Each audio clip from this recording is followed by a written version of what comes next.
तीन तरह का जल शिव को समर्पित होता है और वो तीनों तरह के जल का अलग अलग भाव है महाराज।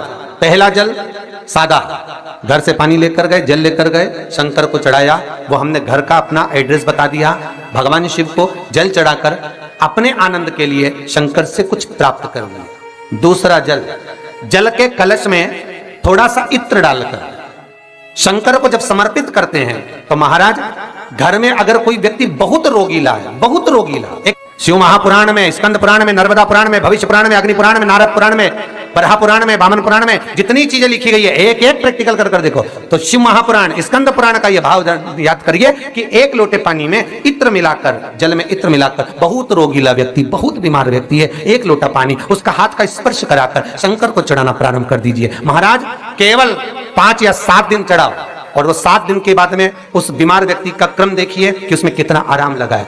औषधि दवाई काम करना प्रारंभ करी कि ना करी। केवल इत्र समर्पित, इत्र का जल। तो पहला जल सादा, दूसरा जल है इत्र का, और महाराज तीसरा जल जो शिव महापुराण के अंतर्गत कहा गया है बेलपत्र का जल। तीसरा जो जल है वो बेलपत्र का जल है। बेलपत्र का जल कैसा? तो महाराज शिव महापुराण की कथा कहती है कि जल के पात्र में एक बेलपत्र अंदर डालकर उस जल के पात्र को ले जाकर शिव को समर्पित करना, अर्थात अपनी मन की कामना भगवान शंकर से कह देना, केवल बेलपत्र के माध्यम। बोलना नहीं है हमको, कुछ हमें कुछ कहना नहीं है।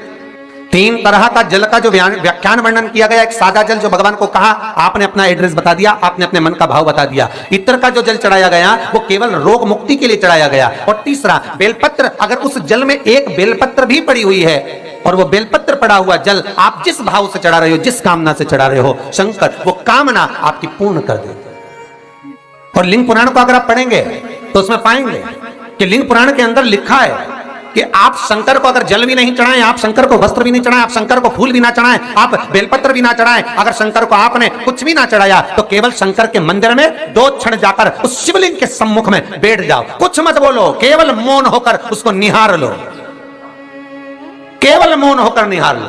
बहुत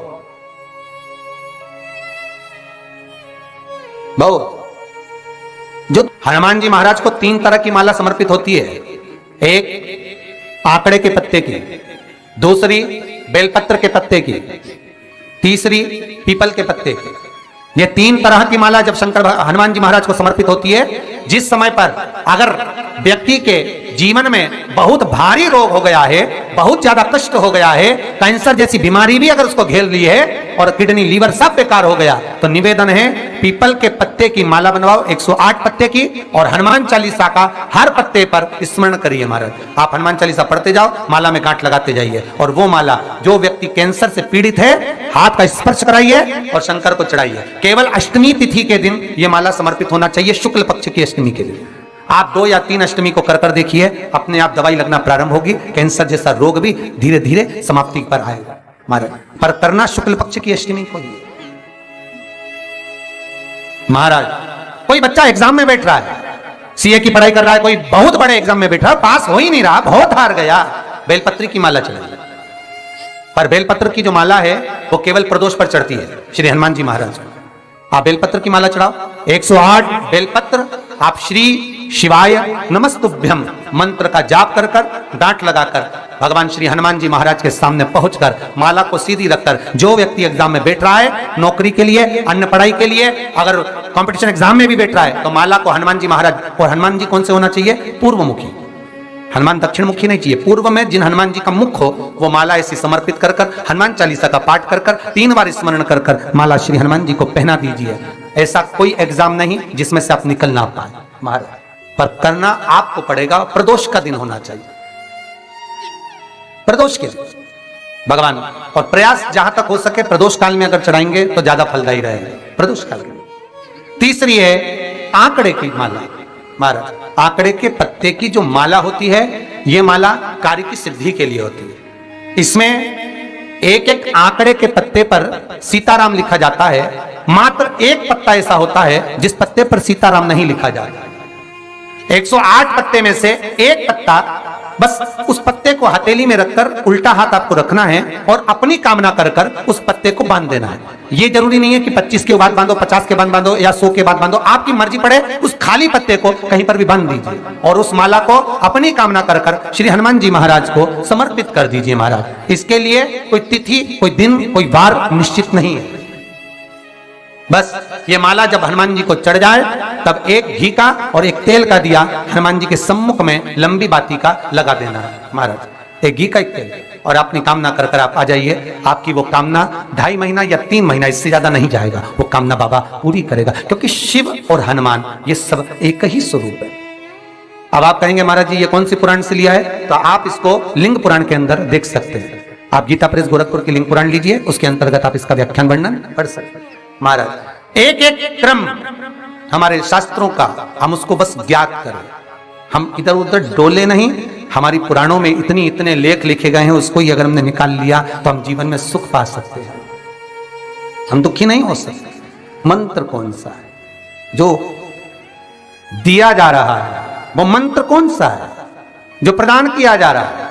हनुमान जी महाराज ने वो मंत्र जो विभीषण को दिया, और एक विभीषण जिसको लात मार दी गई, एक विभीषण जिसको लात मारकर निकाल दिया गया, जिसके घर का भी ठिकाना नहीं था, वो विभीषण एक छोटे से मंदिर में जो रहता था, तुलसी का क्यारा जिसके दरवाजे पर था, और वो विभीषण जब सीख रावण को देता है तो वही विभीषण को जब लात मारकर निकाल दिया जाता है, तो वो मंत्र कौन सा था जिसको विभीषण ने जपा और विभीषण लंका का अधिपति बन गया, सत्ताधारी वैभवशाली?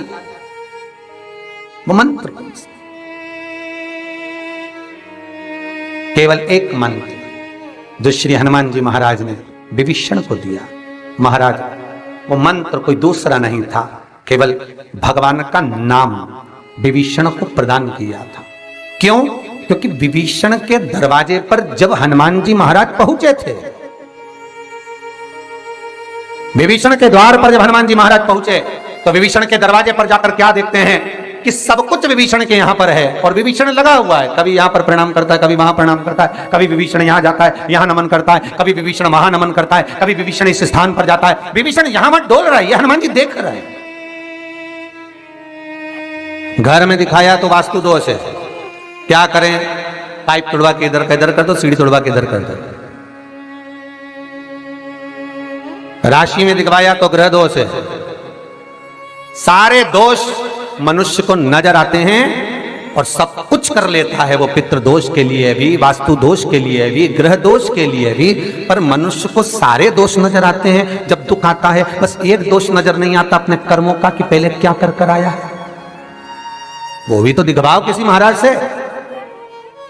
महाराज जी बोल देंगे पितृ दोष है, महाराज जी कह देंगे वास्तु दोष है, महाराज जी कह देंगे ग्रह दोष है, महाराज जी कह देंगे ये दोष है, पर महाराज से एक दोष अपने को अपना छाटना है कि मेरे कर्म का दोष कौन सा है। मैंने पत्रिका दिखाई, महाराज जी ने कहा वो भी करा, मैंने ये उन्होंने बताया वो भी करा, मैंने ये व्रत करा, मैंने वो उपास करा, अपने कर्म का दोष भी तो देखो कि दोष कौन सा है। दरवाजे भी बदल दिए, सीढ़ियां भी बदल दी, वास्तु शास्त्र वाले को बुलाकर घर भी बदल दिया, 50 बार मकान भी बदल दिया, सारे दोष हमने देखे, पर भीतर का दोष नहीं देख पाए कि हमारे कर्म का दोष क्या है। जो पूर्व में कर कर आए हो वो कर्म का भोग मनुष्य के शरीर में भोगना पड़ेगा, और मनुष्य के शरीर मिलता ही काय के लिए है? एक भगवान का भजन करो और दूसरा कर्म का भोग भोगो, इसके सिवाय है ही क्या?